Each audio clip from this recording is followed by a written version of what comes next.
Anak muda. Konsentrasi dari titik putih. Garuda Muda punya kesempatan. Asa terjaga meraih kemenangan. Harapan ada di pundak Evander Morasa. Dalam penalti mampu dihalau. Wow! Mampu menciptakan gol yang tentunya. Alhamdulillah, ini baru mantap. Fantastis. Timnas Indonesia U17 ciptakan sejarah dengan kemenangan dramatis 1-0 atas Korea Selatan di Piala Asia U17 2025.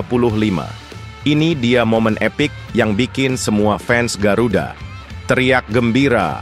Simak fakta lengkapnya hingga selesai.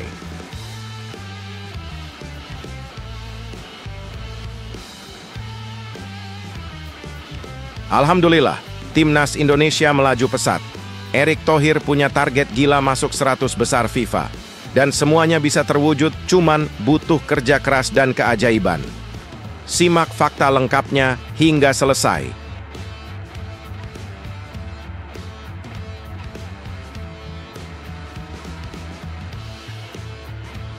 Wow, di luar dugaan.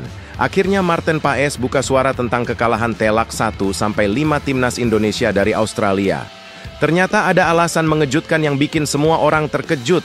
Simak seluruh penjelasannya hingga selesai. Serta beberapa berita Timnas Indonesia hari ini.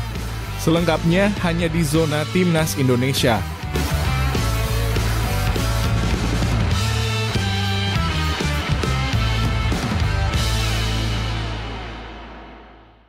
Sebelumnya, jangan lupa subscribe channel ini supaya tidak ketinggalan berita Timnas Indonesia. Alhamdulillah, ini baru mantap. Fantastis. Timnas Indonesia U17 ciptakan sejarah dengan kemenangan dramatis 1-0 atas Korea Selatan di Piala Asia U17 2025. Ini dia momen epik yang bikin semua fans Garuda teriak gembira. Simak fakta lengkapnya hingga selesai. Sebuah kejutan luar biasa terjadi di Piala Asia U17 2025 yang berlangsung di Arab Saudi. Timnas Indonesia U17 anak asuh dari Nova Arianto yang tampil penuh semangat dan tekad berhasil meraih kemenangan spektakuler 1-0 atas Timnas Korea Selatan di sebuah pertandingan yang mendebarkan. Tidak hanya sekadar kemenangan, tapi sebuah momen dramatis yang akan dikenang sepanjang masa karena Indonesia baru mencetak gol kemenangan di menit ke-90 melalui sebuah tendangan penalti yang dieksekusi sempurna oleh sang pahlawan Mierza. Sejak awal pertandingan, kedua tim langsung menunjukkan kualitas permainan yang luar biasa. Korea Selatan, dengan segala kehebatan teknik dan fisik mereka, menguasai jalannya pertandingan dan terus menggempur pertahanan Indonesia. Namun, Timnas Indonesia U17 yang tak gentar meski dihadapkan pada salah satu tim terkuat di Asia, tampil dengan pertahanan yang sangat kokoh dan disiplin. Kiper Indonesia, Dava Al-Ghifari, menjadi bintang yang menyelamatkan banyak peluang berbahaya dengan beberapa penyelamatan fantastis yang membuat supporter Indonesia melompat kegirangan. Namun, meskipun Korea Selatan mendominasi penguasaan bola dan menciptakan beberapa peluang, Timnas Indonesia terus menunjukkan semangat pantang menyerah. Dengan serangan balik yang cepat dan terorganisir, Indonesia mulai merepotkan pertahanan Korea Selatan. Beberapa kali, bola hampir saja masuk ke gawang Korea Selatan, namun keberuntungan belum berpihak pada Indonesia.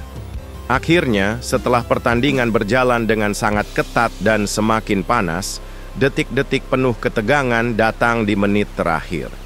Di menit ke-90, Indonesia mendapat hadiah penalti yang sangat kontroversial setelah bek Korea Selatan melakukan handsball di dalam kotak penalti. Seluruh stadion, baik yang hadir maupun yang menonton di layar kaca, menahan napas dalam harapan dan ketegangan yang luar biasa. Dengan keberanian yang luar biasa, Mierza, sang penendang penalti, melangkah maju dengan ketenangan yang tidak tergoyahkan. ia melepaskan tendangan keras dan akurat yang menaklukkan kiper Korea Selatan dan gol. Suara sorakan dan kegembiraan dari supporter Indonesia langsung menggema ke seluruh penjuru stadion. Kemenangan dramatis ini tidak hanya membuat Indonesia merayakan sebuah gol, tetapi merayakan kebanggaan, perjuangan dan semangat yang tak pernah padam. Skor 1-0 bertahan hingga peluit panjang dibunyikan dan Indonesia keluar sebagai pemenang dalam pertandingan yang penuh ketegangan dan drama luar biasa. Dengan kemenangan ini, Timnas Indonesia U17 berhasil menunjukkan bahwa mereka adalah kekuatan yang patut diperhitungkan di Asia. Berikan komentar kalian dengan sejarah yang dibuat oleh Garuda Muda.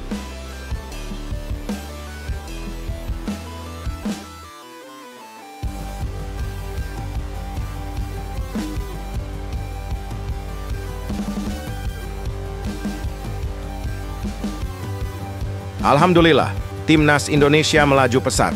Erick Thohir punya target gila masuk 100 besar FIFA.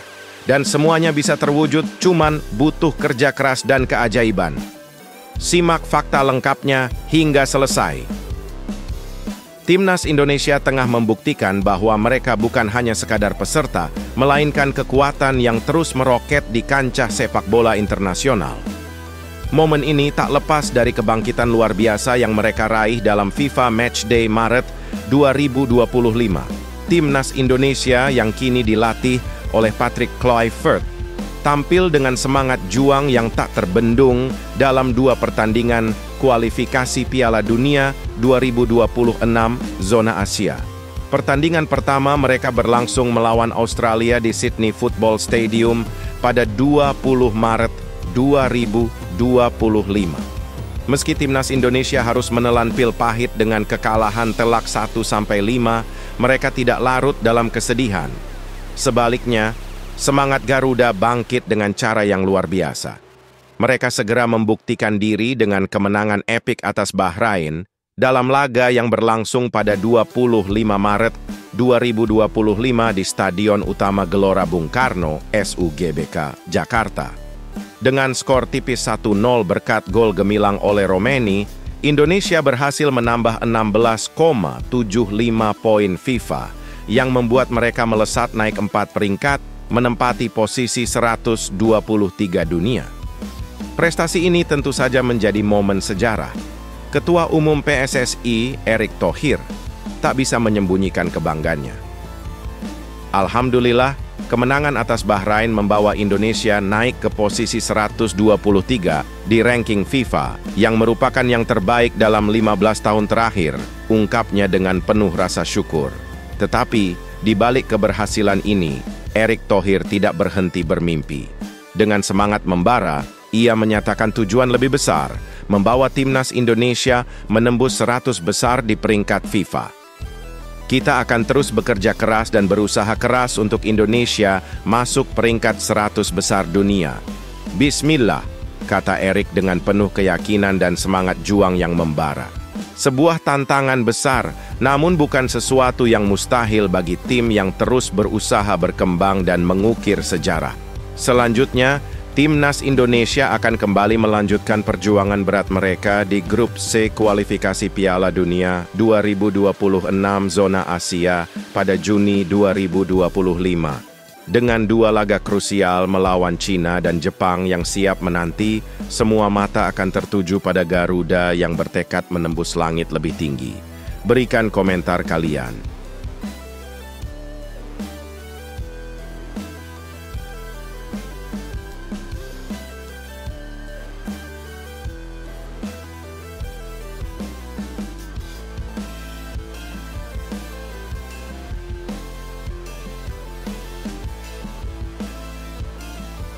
Wow, di luar dugaan. Akhirnya Martin Paes buka suara tentang kekalahan telak 1-5 Timnas Indonesia dari Australia. Ternyata ada alasan mengejutkan yang bikin semua orang terkejut. Simak seluruh penjelasannya hingga selesai. Timnas Indonesia mengalami pukulan telak saat mereka dihajar Australia dengan skor 1-5 pada matchday ke-7 kualifikasi Piala Dunia 2026. laga yang berlangsung di Sydney Football Stadium pada Kamis, 20 Maret 2025. Tersebut sangat sengit dengan Indonesia yang memulai pertandingan dengan penuh percaya diri. Bahkan, mereka sempat mendapat peluang emas melalui tendangan penalti di menit ke-8. Namun, nasib berkata lain, karena bola tendangan penalti tersebut malah menghantam tiang gawang dan justru memberikan momentum bagi Australia untuk menggempur Indonesia habis-habisan. Kekalahan tersebut memberi pukulan berat bagi timnas Indonesia yang kini tertinggal 4 poin dari Australia di klasemen sementara grup C. Sementara ancaman dari Arab Saudi dan Cina semakin mendekat, hasil buruk ini menjadi tamparan keras bagi Patrick Kluivert yang menjalani debutnya sebagai pelatih baru timnas Indonesia. Namun, setelah beberapa waktu berlalu, Maarten Paes, penjaga gawang timnas Indonesia, akhirnya angkat bicara mengenai alasan dibalik kekalahan memalukan tersebut. Dalam wawancara yang diunggah ke kanal YouTube FC Dallas pada Kamis, 3 April 2025, Paes mengungkapkan fakta-fakta mengejutkan yang membuat kekalahan itu terjadi. Maarten Paes memulai dengan memberikan pujian kepada Patrick Kluivert, yang dia sebut sebagai sosok yang sangat baik dan penuh kehangatan. Pertama-tama, dia orang yang sangat hangat. Sangat baik, aku menyukainya, ucap Paes tentang pelatih baru timnas Indonesia tersebut. Namun, Paes juga mengungkapkan bahwa pertandingan pertama mereka bersama Kluivert, yakni melawan Australia, menjadi sangat sulit karena persiapan yang terbatas. Saya rasa pertandingan pertama sangat sulit untuk dipersiapkan, katanya. Hal ini disebabkan oleh waktu latihan yang sangat singkat dan kesulitan dalam membangun chemistry di tim, terutama karena mereka baru saja berlatih bersama pelatih baru. Paes melanjutkan bahwa pada saat itu mereka hanya memiliki 1 hari latihan bersama sebelum pertandingan, yang jelas tidak cukup untuk mempersiapkan taktik dengan matang. Bahkan, latihan yang terbatas tersebut tidak bisa digunakan secara maksimal karena khawatir tim Australia dapat memata-matai strategi mereka. Saat latihan -1 lainnya karena latihan di stadion, jadi kami tidak bisa berlatih taktik karena mereka, tim Australia, bisa melihatnya, ungkap Paes. Hal ini membuat persiapan timnas Indonesia menjadi sangat terbatas dan pertandingan melawan Australia pun menjadi lebih sulit dari yang diperkirakan. Itulah kenapa kekalahan telak ini tidak hanya soal performa di lapangan, tetapi juga karena faktor eksternal yang menghalangi tim untuk memberikan yang terbaik. Dengan keterbatasan waktu dan kondisi yang tidak ideal, kemenangan bagi Indonesia dalam laga tersebut memang terasa sangat sulit diraih. Berikan komentar kalian.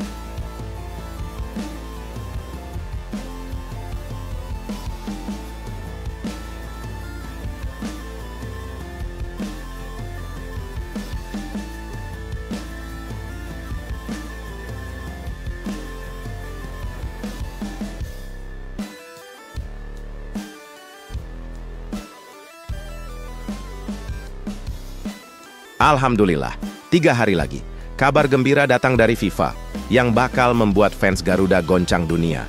Kini semua mata tertuju pada keputusan FIFA. Apakah keputusan itu? Simak fakta lengkapnya hingga selesai.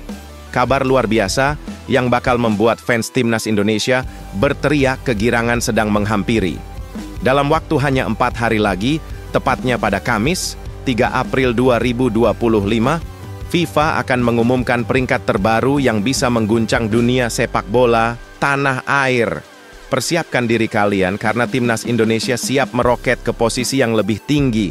Dan ini bisa menjadi langkah besar menuju Piala Dunia 2026. Setelah meraih kemenangan gemilang melawan Bahrain dengan skor 1-0, berkat gol tajam dari Ole Romeni, di menit ke-25, timnas Indonesia kini berada di jalur yang tepat untuk mencapai impian besar mereka. Kemenangan ini bukan hanya menghidupkan peluang untuk lolos langsung ke Piala Dunia 2026, tetapi juga menjadi pintu gerbang bagi tim Merah Putih untuk mendaki peringkat FIFA dengan sangat pesat. Kini, timnas Indonesia menduduki peringkat keempat. Grup C kualifikasi Piala Dunia 2026. Dan dengan tambahan poin 16,57, Garuda diprediksi bakal melonjak ke peringkat 123 dunia, menggeser beberapa tim besar seperti India, Gambia, Kongo, dan Sierra Leone. Sebelumnya, timnas Indonesia bertengger di peringkat 127 dunia pada update FIFA Desember 2024. Kenaikan ini akan semakin mendekatkan mereka untuk bersaing dengan tim-tim besar lainnya seperti Vietnam dan Thailand. Jika berhasil menang melawan China dan Jepang pada Juni mendatang, ini adalah momentum yang luar biasa dan semangat di seluruh Indonesia pasti akan membara menyambut kabar gembira dari FIFA. Jangan lewatkan momen bersejarah ini karena timnas Indonesia benar-benar siap untuk mengguncang dunia sepak bola. Berikan komentar kalian.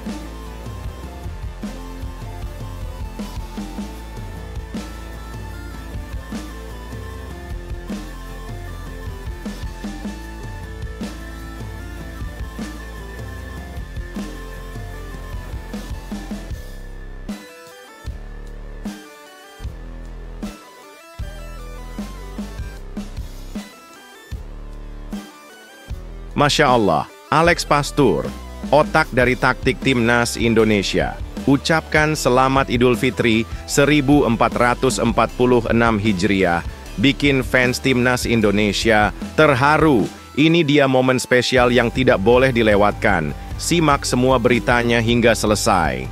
Sambut Idul Fitri 1446 Hijriah dengan semangat membara.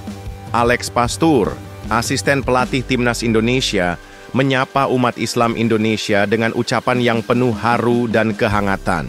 Di tengah perjuangan keras tim Garuda di kualifikasi Piala Dunia 2026, Pastur tidak lupa untuk memberi perhatian khusus pada perayaan yang sangat berarti bagi sebagian besar rakyat Indonesia. Pada Minggu, 30 Maret 2025, Pastur mengunggah sebuah foto spesial di akun Instagramnya, di mana ia mengucapkan, "Selamat Hari Raya Idul Fitri, mohon maaf lahir batin kepada seluruh umat muslim, khususnya yang berada di Indonesia." Meskipun timnas Indonesia baru saja meraih hasil yang campur aduk, termasuk kekalahan telak 1-5 dari Australia, pemain dan staf kepelatihan, termasuk Pastur, tetap menjaga semangat dan kedekatan dengan para penggemar tanah air. Usai laga melawan Bahrain yang berakhir dengan kemenangan tipis 1-0, Pastur dan Kluivert terus berfokus pada dua laga krusial di bulan Juni mendatang. Tim Garuda harus menunjukkan mental juara. Begitu kata mereka. Karena 5 Juni 2025 nanti, Indonesia akan menjamu timnas Cina di Jakarta, sebelum bertolak ke Osaka untuk menghadapi timnas Jepang. Tidak hanya pertandingan yang memikat, tetapi juga ucapan Idul Fitri dari Pastur yang semakin mengukuhkan kedekatannya dengan rakyat Indonesia. Berikan komentar kalian.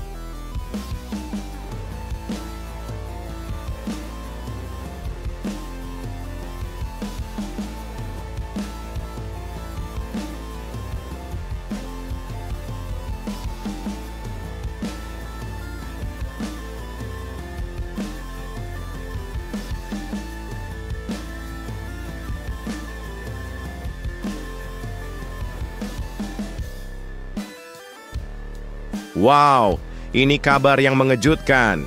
Ternyata, penyerang Bolonya Tej Dalinga memiliki keturunan Indonesia. Kenapa kabar ini bikin penasaran dan bisa mengguncang timnas Garuda?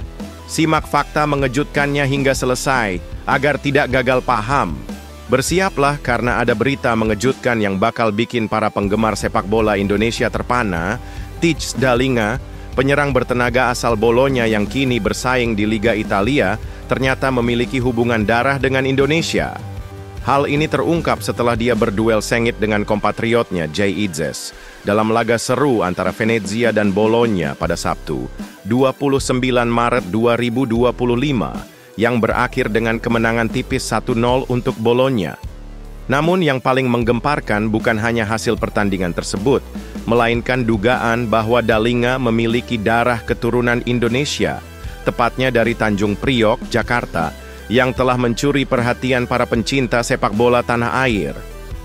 Sosok Dalinga bukanlah nama asing, terutama di kalangan fans timnas Indonesia yang mengikuti isu-isu naturalisasi pemain Eropa. Sejak beredar kabar bahwa dia bisa menjadi calon naturalisasi bagi timnas Indonesia di bawah asuhan Patrick Kluivert, banyak yang penasaran apakah ia benar-benar bisa memperkuat lini depan Garuda. Apakah benar Tijs Dalinga, dengan postur tinggi menjulang 190 cm, memiliki keturunan Indonesia yang pernah tinggal di Tanjung Priok pada 1950? Fakta ini pertama kali diungkap oleh akun Instagram @halfbloodindonesia dan tentu saja membuat publik sepak bola Indonesia semakin penasaran. Namun, meski isu naturalisasi ini sempat bergulir dengan hangat, hingga kini belum ada perkembangan lebih lanjut.